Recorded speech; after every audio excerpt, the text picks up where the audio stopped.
sejam bem-vindas, bem-vindos e bem-vindos ao 4º Congresso Internacional de Literatura para Crianças e Jovens, realizado pelo Programa de Literatura e Crítica Literária da PUC São Paulo.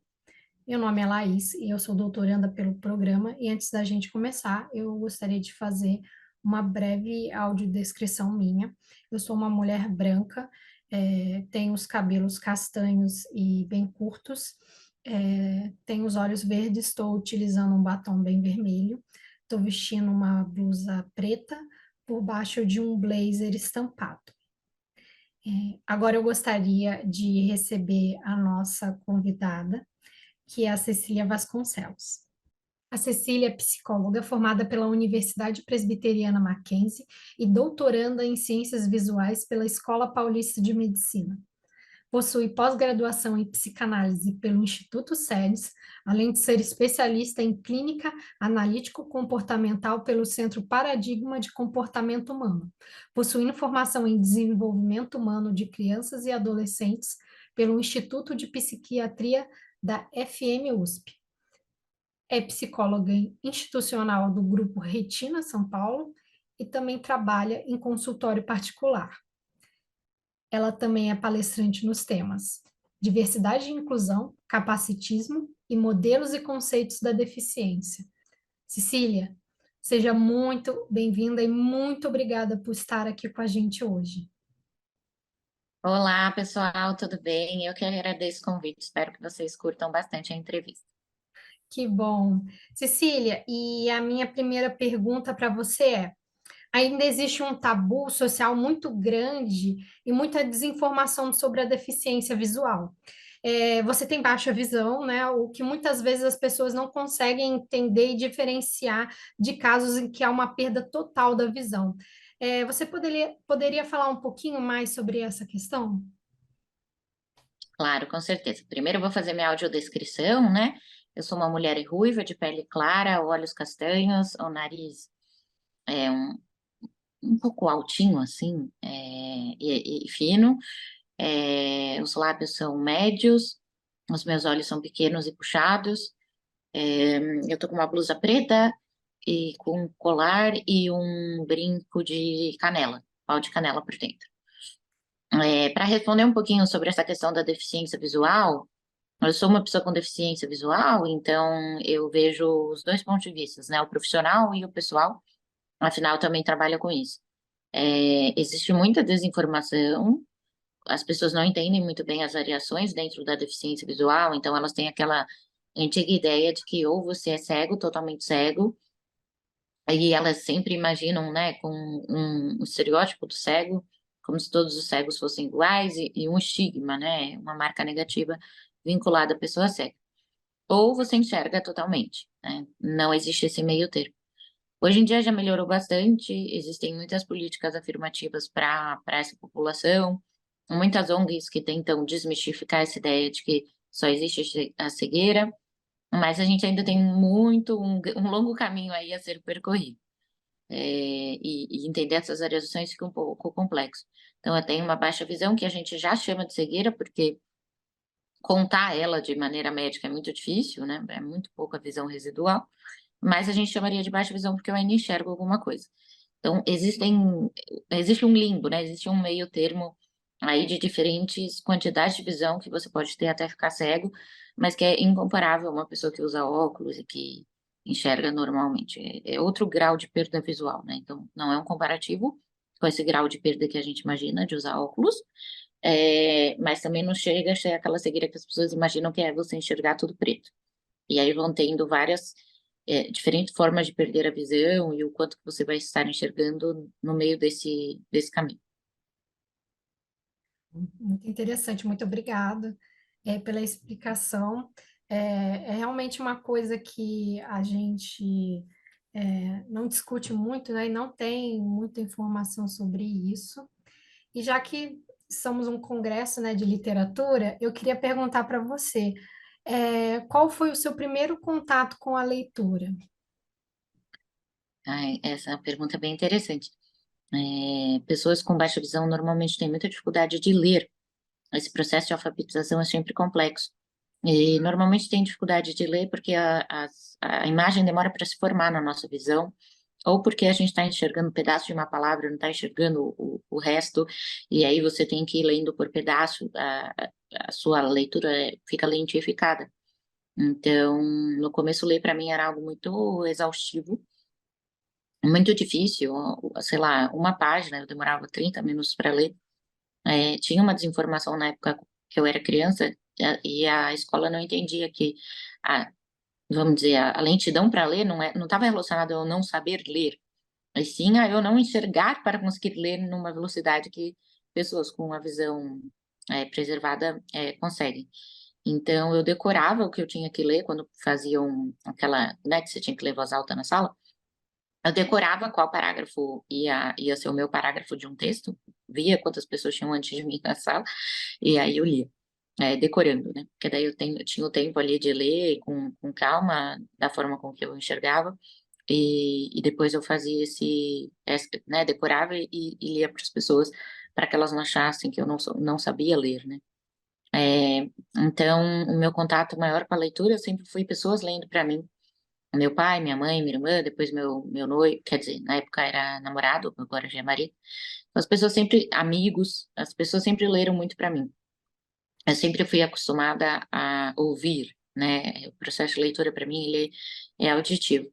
E depois com a tecnologia que a gente tem hoje, que já melhorou muito, eu ouço os livros, não só audiolivros, mas sim qualquer livro, em PDF ou em qualquer formato, porque hoje em dia a gente tem uma coisa que se chama leitores de tela, e a gente consegue fazer a leitura com esses leitores que leem a tela pra gente. E aí, ler se tornou minha maior paixão, assim, eu sou viciada em leitura. Eu acho que é uma forma muito democrática de acesso à informação, à cultura, à arte e ao lazer, porque você não precisa enxergar, você imagina a história. Isso é muito amplo, né? E outras artes são muito visuais e ficam muito fechadas em si mesmas. E a produção artística é criativa a partir do que você ouve. É bem interessante. E por isso eu gosto muito de ler. Em um dos seus relatos, na sua rede social, no Instagram, para quem não sabe, a Cecília tem o Instagram, onde ela fala sobre a vida dela, como que funciona, né? É, é muito educativo, e lá você falou exatamente sobre essa questão em um post, né? Como a alfabetização foi um desafio complexo para você, né? Atualmente, né, ainda existem muitas barreiras que dificultam alunos que possuem deficiência visual. Como você acredita que esse quadro pode mudar? Olha, quando eu era pequena, não existia lei que obrigasse as escolas a aceitarem pessoas com deficiência.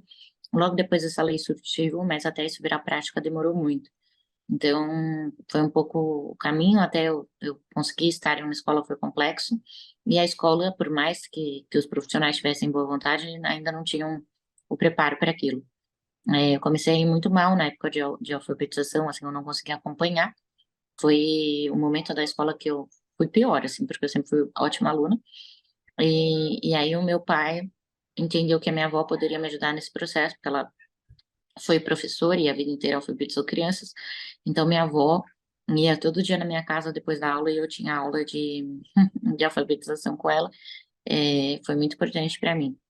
E até hoje, por mais que existam leis que cuidem desse processo e que as crianças tenham que ser incluídas, né, no ensino regular e exista aí todo um enfoque da educação inclusiva, a gente está engatinhando muito no processo de alfabetização das crianças, principalmente as com baixa visão, porque elas podem ler, elas não necessariamente precisam aprender o braille, só que ao mesmo tempo elas vão ter esse processo um pouco mais lento de aprendizado por não conseguir entender muito bem o que estão enxergando, demorarem mais para enxergar, demorarem mais para copiar a letra cursiva, porque às vezes não estão vendo muito bem o formato da letra.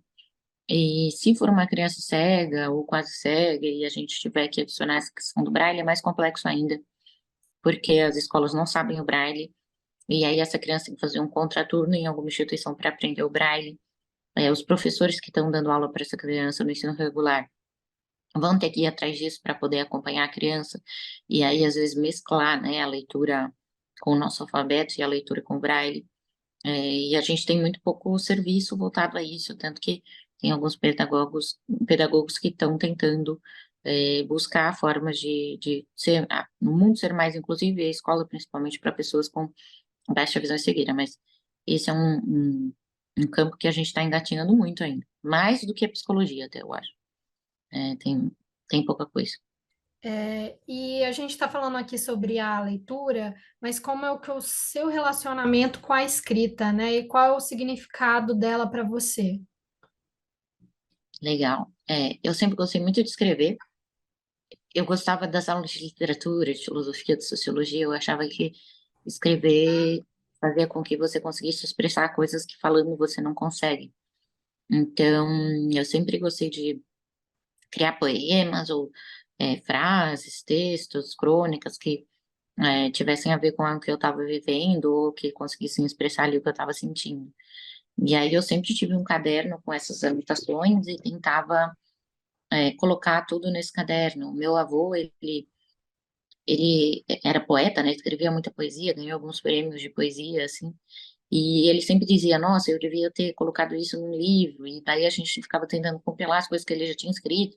Então eu falava, não, deixa eu, mesmo que seja qualquer frase, eu vou anotar, eu vou colocar num lugar para eu ter isso como uma lembrança. E quando começou a existir Facebook e as redes sociais, Instagram, eu comecei a escrever muitos textos nas legendas, porque ali eu consegui expressar muito melhor o que eu estava sentindo do que se eu estivesse falando. E aí eu comecei a entender que escrever era uma forma de eh, tocar as pessoas de outras formas. Então comecei a estudar muito escrita e ler muito mais. Acho que ler me ajudou muito no processo de escrever. E hoje em dia eu amo escrever e normalmente eu escrevo falando. Porque assim como eu ouço, eu leio ouvindo, eu escrevo falando. Então eu falo tudo que eu quero escrever em áudios e depois eu transcrevo. E aí eu já falo com as pontuações e tudo mais. E é muito legal porque sai de uma vez só, assim. Claro, às vezes a gente tem que adicionar coisas, fazer modificações, explicar melhor algum trecho, mas acaba que vai dando certo. E com isso eu fui gostando de escrever literatura infantil. Eu entendo que quebrar o preconceito de uma criança ou nem deixar ele florescer porque você está trazendo conhecimento é muito mais fácil do que tentar ensinar é, coisas para adultos, né? E passar informação para adultos que já têm pensamentos mais rígidos. Então, eu sempre entendi que ensinar sobre a deficiência, sobre a diversidade, sobre a inclusão era mais fácil com crianças do que com adultos, e eu acho que a literatura tem um papel nisso. Então, eu escrevo bastante sobre isso, escrevo cartas e textos para familiares que eu gosto de entregar, e escrevo também de forma acadêmica, né, para as questões do que eu estudo e do meu doutorado. E aí essa escrita é bem mais chata, né? Porque é técnica, assim, gosto de escrever, mas não é tão aberto à criatividade, né? Então eu faço diferentes formas de escrita e eu acho que escrever muda vidas, porque fica marcado como se fosse uma fotografia do seu momento. E quando você retoma o texto que você mesmo escreveu, você fala, nossa, eu estava naquele momento, você relembra o sentimento, é muito bacana. Você fala bastante, nas suas redes sociais sobre acessibilidade e tecnologia, né? Você acredita que os recursos tecnológicos, podem ser um facilitador também para leitores com deficiência visual? Com certeza. A tecnologia para pessoa com deficiência, a gente chama de tecnologia assistiva.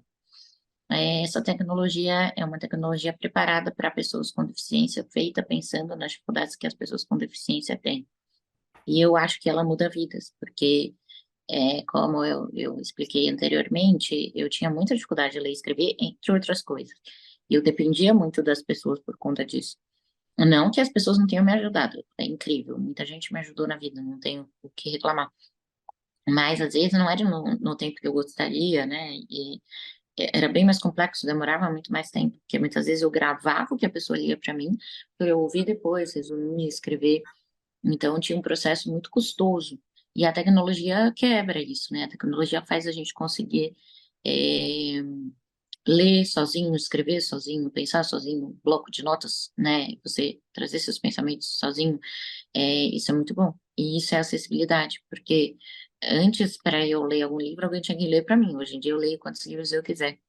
E ainda é curioso, né? Porque quando eu descobri a tecnologia, ela foi avançando, eu lembro que a primeira vez que eu consegui ler livro sozinha, eu tive um rompante, assim, isso foi em 2016, e eu li 500 livros em um ano.